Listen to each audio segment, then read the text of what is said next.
Hey Creekside, it's Mr. Whitman, and I am going to read you guys a book today called Grumpy Monkey. It's a pretty funny one, and it's by Susan Lang and Max Lang. And I have someone else here to help me read one part that's kind of funny. You want to tell everybody who you are? And I'm Penelope. That's my daughter Penelope. Okay, so here we go, Grumpy Monkey.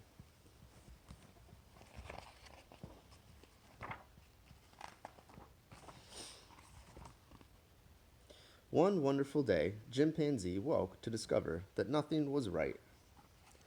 The sun was too bright, the sky was too blue, and the bananas were too sweet.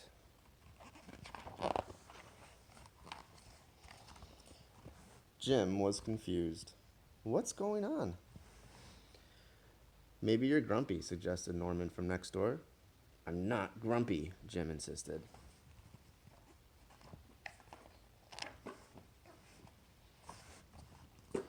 On his walk, he met Marabou. Jim's grumpy, Norman told Marabou. Why are you grumpy, Jim? Asked Marabou. It's such a wonderful day. Grumpy? Me?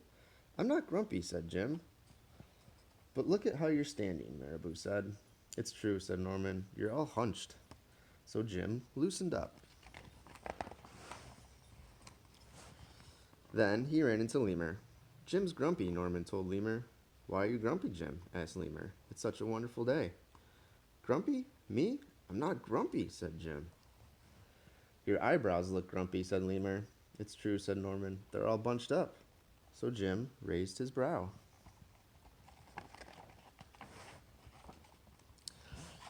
Then he tripped over Snake. Oh no, said Norman. That's the last thing you need when you're feeling so grumpy. Grumpy? Me? I'm not grumpy, said Jim. Then why that frown, said Snake. I think it's because he tripped over you, Norman whispered to Snake. So Jim put on a smile.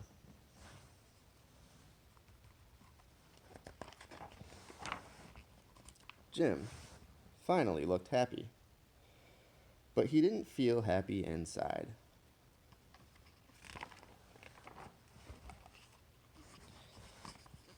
Everyone wanted Jim to enjoy this wonderful day. You should sing with us, said the birds. Jim didn't feel like singing. You should swing with us, said the monkeys. Jim didn't feel like swinging.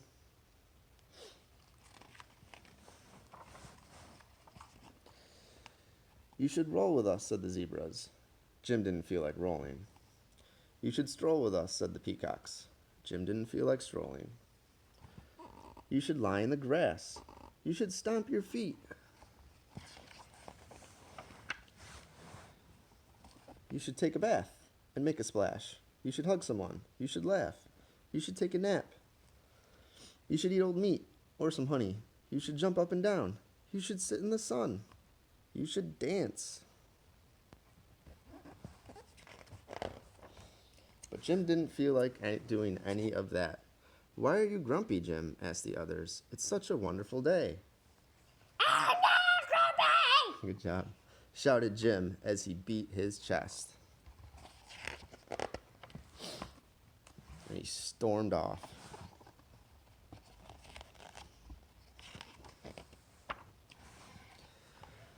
Jim felt sorry, a little sorry for shouting at everyone, but mostly sorry for himself. I guess I am grumpy, Jim sighed. And just as he was starting to feel really sad, he came upon Norman. Norman was slumped, his eyebrows were bunched up, and he was frowning. What's the matter? Are you grumpy? Asked Jim. No, I danced with Porcupine, said Norman. Look what happened to him.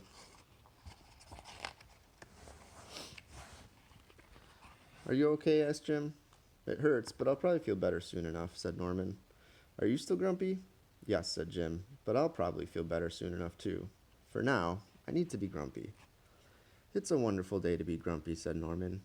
Jim agreed.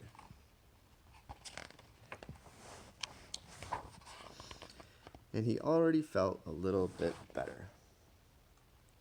The end. So the reason I like that book so much is because it's really funny, but also because sometimes we just get grumpy, and it's hard to not feel grumpy sometimes, but that's okay. We'll get over it. We'll feel better a little bit, but sometimes we just have to be grumpy. So that was Grumpy Monkey. It was good to read to you guys. We'll see you all soon. Bye-bye. Say bye-bye.